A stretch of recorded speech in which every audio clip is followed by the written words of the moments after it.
Paano po kayo nag-come up sa 350 pesos per square meter?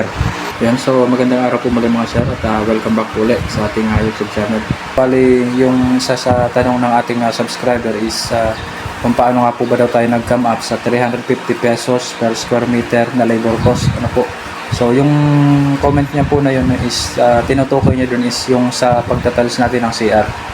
So dahil yun nga, yung sabi ko doon, yung labor cost po natin sa tile works kapag ka mga CR or sa mga wall tiles is 350 per square meter.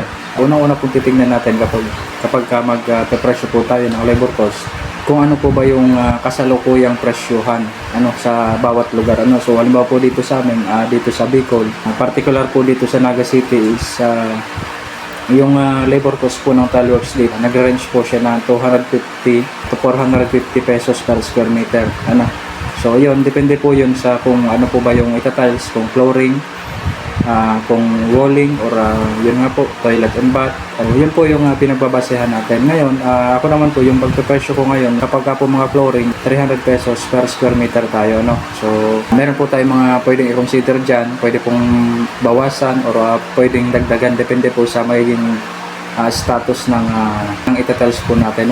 Balik tayo dun sa presyo ng 350 per square meter.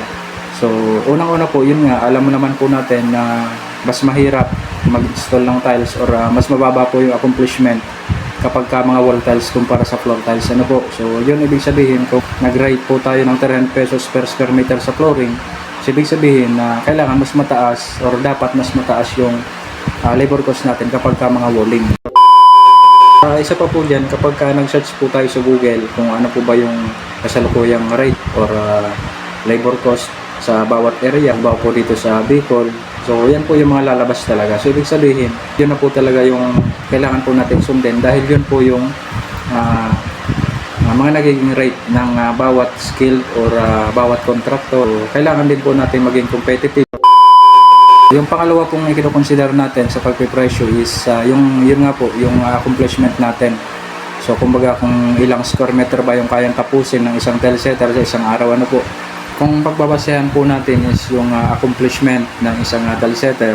Ang isang tile setter po, halimbawa po ako, yung kaya kong maikabit or yung magiging accomplishment ko sa isang araw kapag nag-install po ng tiles sa CR is nag-range lang po siya ng 3 to 4 square meter per day. Marami pa pong mga dapat i-consider dyan or kumbaga nakaka-apekto sa accomplishment natin. Unang-una po dyan yung mga pagbubutas po natin ng gripo. So sa pagkakat ng mga maliliit, kapag po yung CR po natin is merong mga poste na litaw, kailangan po natin i-tiles yung mga kanto. So yun po yung mga nakakapagpaliit, pero yung basehan nga po natin is per square meter. So ibig sabihin, susukatin mo siya per square meter lang. So, pero yung trabaho mas matagal. So yun po yung mga kino-consider natin.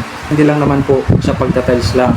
So yung hanggang sa pag-grout or hanggang sa kumbaga ito turn over mo siya ng malinis. So habang ginagawa po yung pag-grout or yung pagsasaayos para maging maayos naman yung kapag nag-turn over ka. So kasama po yun sa araw mo. Samantalang wala ka naman po doon accomplishment na per square meter sa pagtatiles. So yun po yung mga nakaka-apekto at kumbaga kailangan nating i-balance. Meron po mga wall na talagang kumbaga wala sa hulog or wala sa eskwala, at kapag po kailangan po nating eskwala, ibig sabihin mas matagal, mas mahabang oras yung kailangan natin para sa trabaho ngayon, para maayos po natin yung trabaho po natin, yung pagtatiles, may isa hulog natin. Pangatlo pa po dyan is yung magiging rate po ng isang tile setter sa isang araw. So kung pagbabasehan natin is yung daily rate, mahirap na po dito makakuha ng 700 per day. Nag-rate na po dito ng 750 to 800. Ayun, so yun na po yung mga kalimitan na mga presyuhan ng per day. So dahil yun nga po, bilang isang tile setter din naman, kumbaga ipipresyo mo, magpipresyo ko ng per day mo base dun sa kakayahan mo at syempre yung may uuwi mo sa pamilya mo. Dahil yun nga, alam naman po natin kung gaano kamahal yung mga bilihin sa ngayon.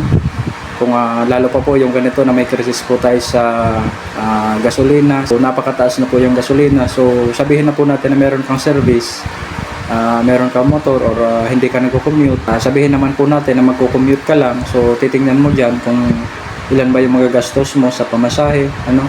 So yun po yung may kinukonsider natin. Yun po yung isa sa mga dapat nating maunawaan din, kasi hindi naman po ibig sabihin na tayo bilang skilled worker is nangailangan tayo ng trabaho.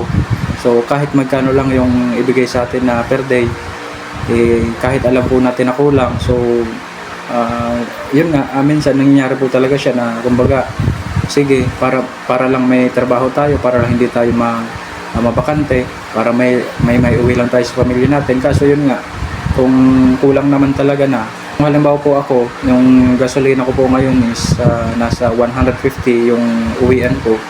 So magkano na lang yung matitira, sabihin na po natin na 800 per day. So meron na lang tayong 650. Isa pa po dyan, ako po bilang call center nasa ganitong uri ng trabaho. So halimbawa na lang po ako, katulad ko na meron po akong 3 anak at para lahat po nag-aaral. Sana po nasagot ko yung katanungan ng isa sa ating mga subscriber. Sana nakapagbigay din po tayo ng ideya sa mga medyo wala pa pong ideya kapag sa pagpapatiles, ano. So maraming salamat po sa panonood.